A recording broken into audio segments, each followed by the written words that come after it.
Hello, again my name is Carly Shangru. I work with the University of Colorado, and today we're going to be discussing Chapter 6, which is Making Choices. The objectives for Chapter 6 is number 1, learning how to protect yourself from HIV, and number 2, demonstrate how to overcome peer pressure. For this, I would like to give a little bit of kind of a discussion on this. This chapter we're going to cover some things like teen pregnancy, teen risk for HIV, and also about condoms. There's different options for that, condom demonstration, discussion, or video. So some of the recommendations that we've heard is maybe to, depending on how you want to work it, how you feel, is to maybe possibly divide the youth into gender from, male and female in a group, or another based on maturity level. You may have the older kids and the older, more mature kids in a group, and the younger ones in a separate group. And depending, you might want to do male and female in those, just kind of how your preference, how the group, how it seems to be going. Let's see. And then for this chapter also, like I mentioned, there's some talk about pregnancy, risk for HIV, condom demonstration, video discussion, and those types of things. So depending on your comfort level, you may want to, again, ask, if you can, ahead of time, a health educator, a health provider, somebody that feels comfortable talking about these subjects if you're not comfortable doing this, and schedule that ahead of time and have it set up so they can come in and have this discussion. Okay, so in Chapter 6, again, it's making choices. The lesson overview for this chapter, you're going to start off again with an icebreaker, and then you're also another reminder to take attendance before you begin the group session.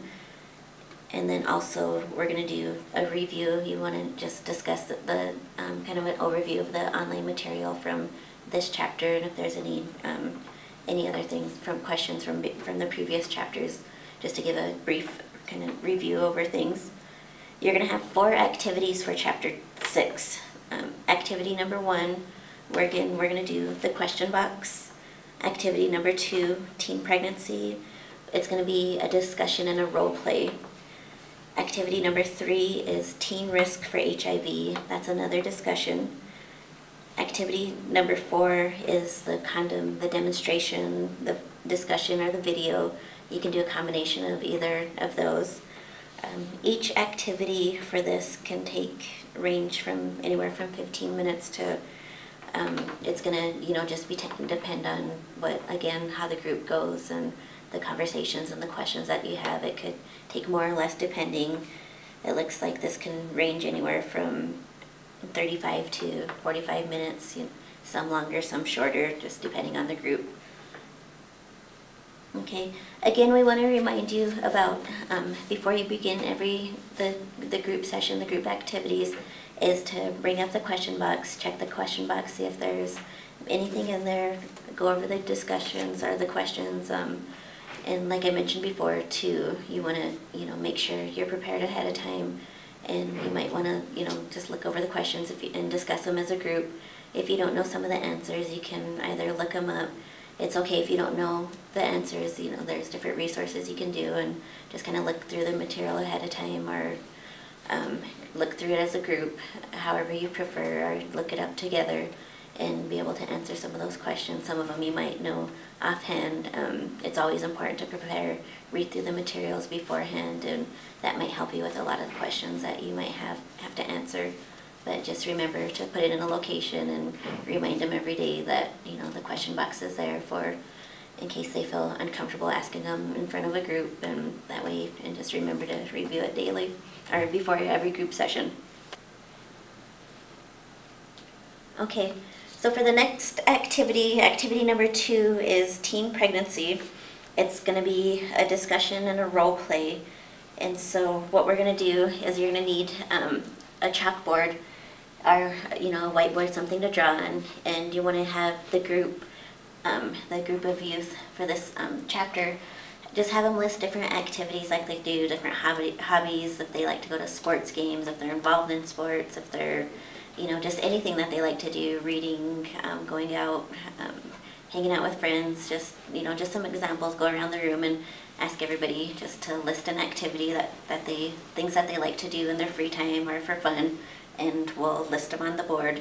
And then we're going to do a role play, and we'll demonstrate how that role play is done.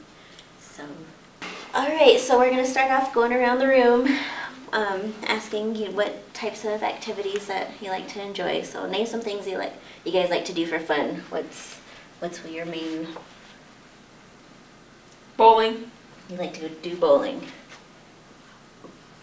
Movies. I like to go to the movies too.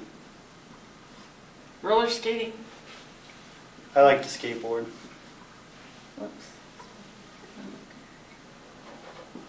Skateboarding.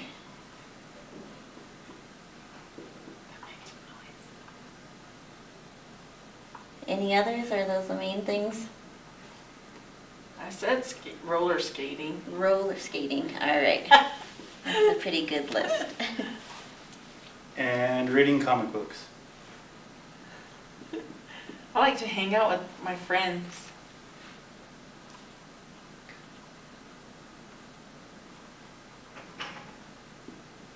And I'll just put hanging out. Hanging out. Oh, I like to chew my... Oh, never mind.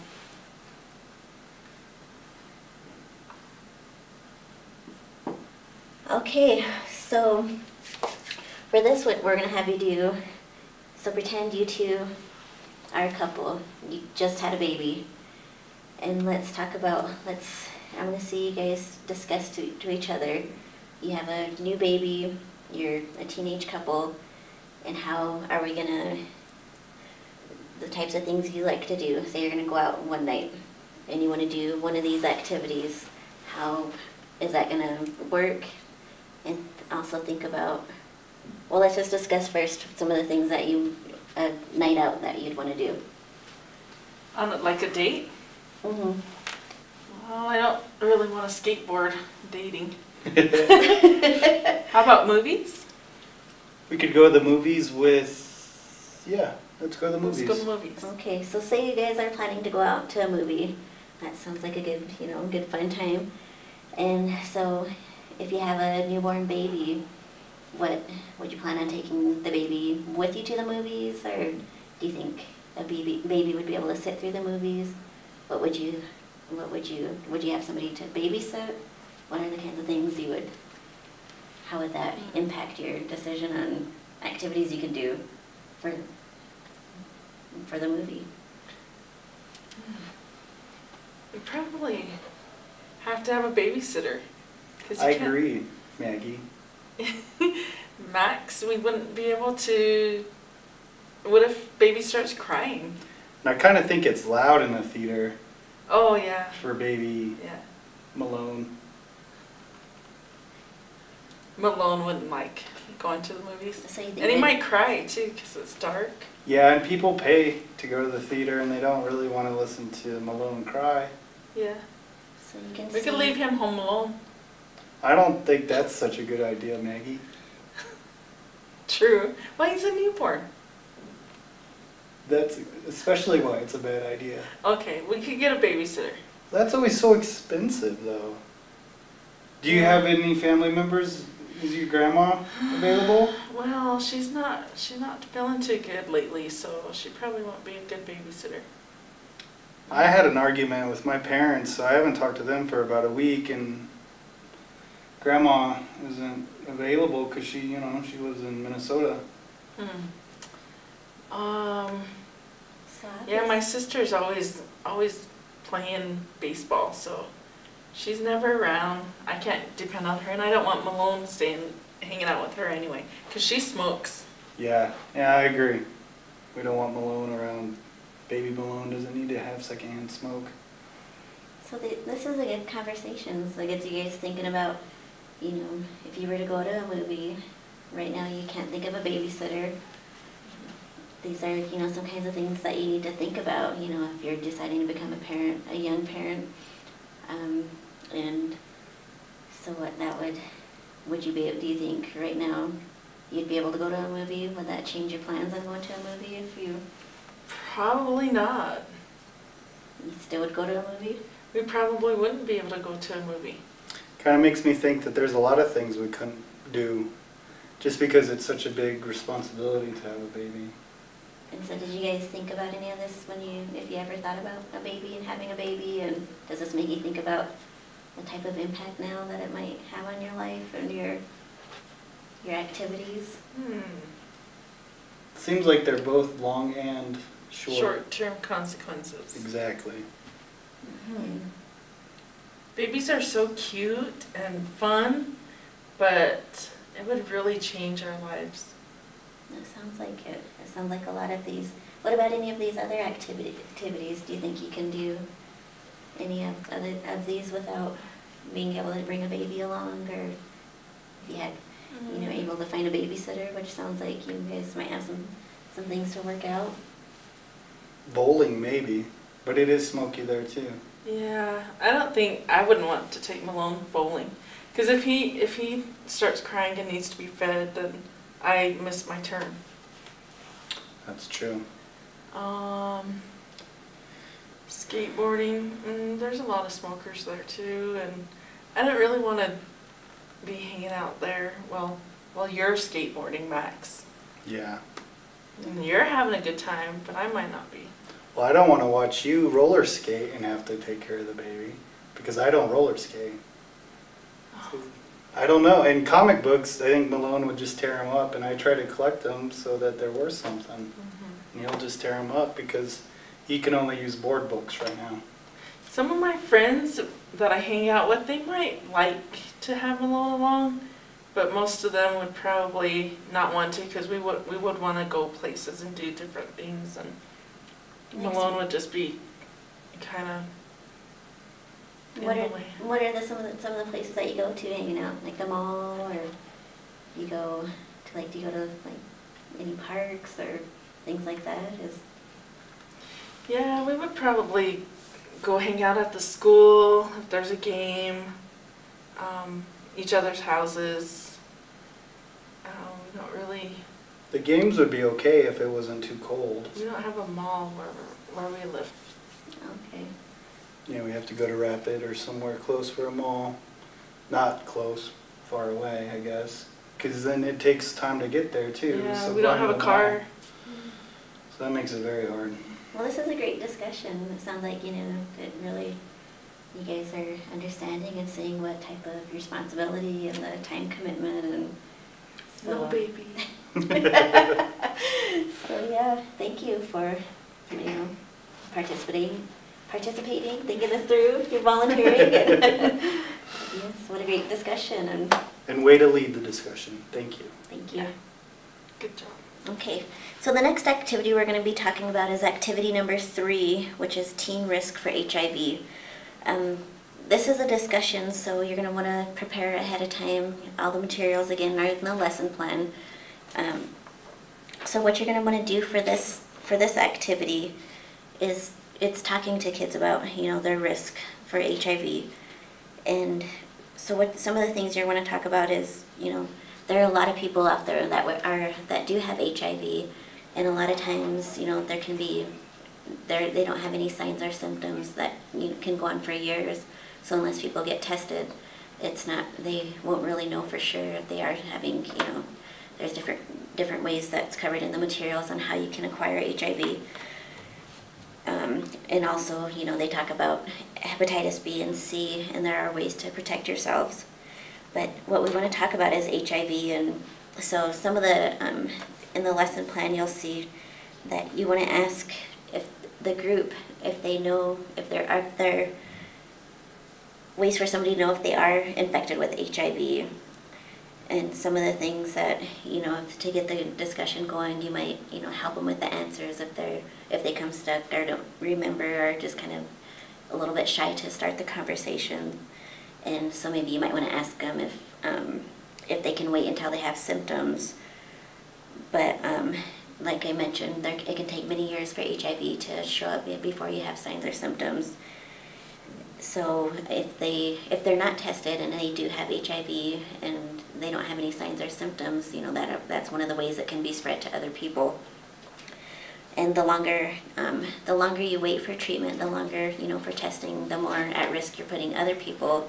So testing is always the best option, not only to protect themselves, but protect others. So, and then there are many treatments out there now for HIV. So, the more the better. It's better to know, and then you can start medications, and people can lead healthy lives. But so just it's really important to review the materials for this chapter. You also, for part of this is letting them know that where some of the testing sites are available for HIV testing, and they can go to a doctor, a clinic, if the community has any HIV testing events. Things to start thinking about in the future, if they do become sexually active, and testing is really highly encouraged, because that's the only sure way to know in the beginning. And anybody that has unprotected sex or shared any type of needles, home tattoos, piercings, certain things like that, you really want to encourage testing. And one thing you might ask them is, do you think that teens are at risk for HIV? A lot of people don't realize that teens, there is a great risk. Teens that are becoming sexually active, involved with tattoos, home tattoos, or there's a lot of tattoos out there. People with insulin needles. So just some of the things to start thinking about ways.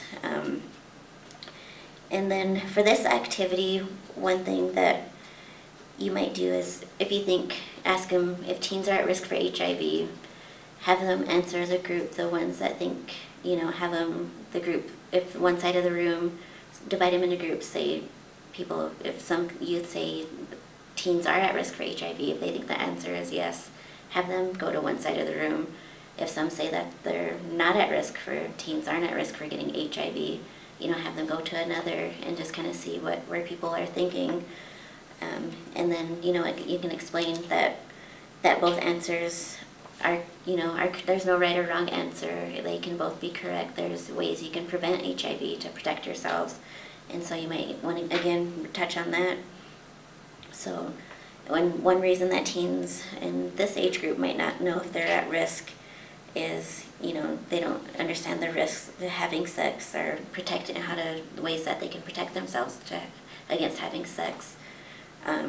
And then also, needle use, how to protect themselves. So there can be, different answers depending on how they look at the questions. So, but it's, there's more feedback in the lesson plan, and that's activity number 3. The final activity we're going to be discussing in chapter number 6 is activity number 4, and this is it's a discussion about videos, video about condoms, handouts, demonstrations. This is another area that I would recommend, if you're not comfortable talking about this, discussing this, that if you know a health educator, a health provider, somebody in the community that feels comfortable talking about HIV, STDs, condom use, protection, just different ways to protect themselves. If you don't know anybody in the community, we have a ton of resources that you can use online. We'll provide handouts, we'll provide links, depending on your comfort level. Just some suggestions that you use. And so what we're going to do is talk about some of the handouts that we have, and I'll show you a few of them over here. So, and we'll be providing you materials, we'll be sending you links, but there's different groups that also work, such as Native Stand out of the Northwest area, that have, teens that have developed videos, and they also have, have done a lot of work with Native Americans. And so these are, some of the handouts that they've done, and other materials from other resources. But one of the handouts talks about condoms.